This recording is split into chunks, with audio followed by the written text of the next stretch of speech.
भेड़ चाल या रैट रेस क्या होता है? ये भेड़ चाल और रैट रेस, और इससे कैसे बाहर निकला जाए जब सारे के सारे लोग एक जैसा ही काम कर रहे होते हैं, एक जैसी जिंदगी होती है, बोरिंग जिंदगी हो चुकी होती है।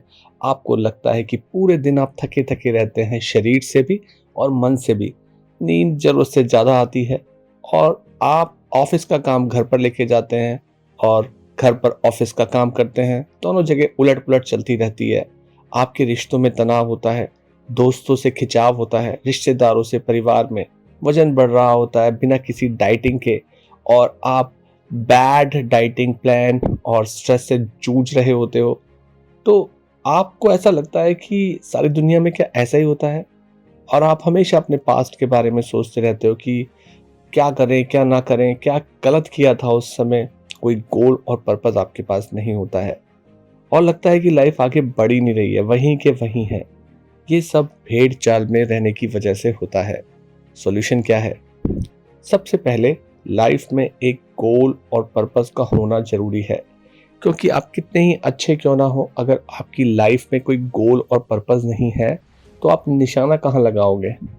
एफर्ट किस डायरेक्शन में करोगे? कहीं नहीं कर पाओगे। तो जब आपकी लाइफ में एक गोल होगा तो आपको डायरेक्शन पता होगा कि जाना कहाँ है। अब आपको डायरेक्शन पता है। दूसरी चीज जो डायरेक्शन के बाद आपकी लाइफ में सबसे बड़ा इम्पैक्ट डालती है वो होता है एक्शन लेना। आप अपने पास्ट के सारे भी रिजल्ट उठाकर देखोगे तो वो हमेशा किसी न किसी एक्शन के लेने की वजह से हुए हैं। अगर आप उस एक्शन को लेते जाओगे, उसी डायरेक्शन में बढ़ते चले जाओगे, उसे एक रस्सी मान के चलो जो गोल से आपके करंट पोजीशन तक बंधी हुई है, बस उस डायरेक्शन में आगे बढ़ते चले जाओ।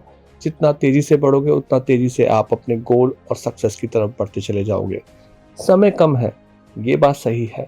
आप सब कुछ नहीं कर सकते हैं, तो चुनाव करना जरूरी है। उसमें 80-20 के नियम की मदद लो। 20% उन कामों को करो, उन एक्शंस को करो जो आपको 80% आपके गोल की तरफ लेके जाते हैं। तो बाकी के सारे वेस्ट कामों को अपनी लाइफ से धीरे धीरे हटाते चले जाओ। 20% उन कामों को ज़्यादा करो जो आपको आपके गोल की तरफ तेजी से ले जाते हैं। उससे एनर्जी भी बचेगी, थकावट भी नहीं होगी, रिश्तों में भी आप एंजॉय कर पाओगे, लोगों को टाइम दे पाओगे, क्योंकि आप सिर्फ 20% काम कर रहे हो। अपनी एक्सरसाइज के लिए टाइम निकाल पाओगे, और आप पास्ट के बारे में नहीं, फ्यूचर के बारे में सोचोगे। This is how it works.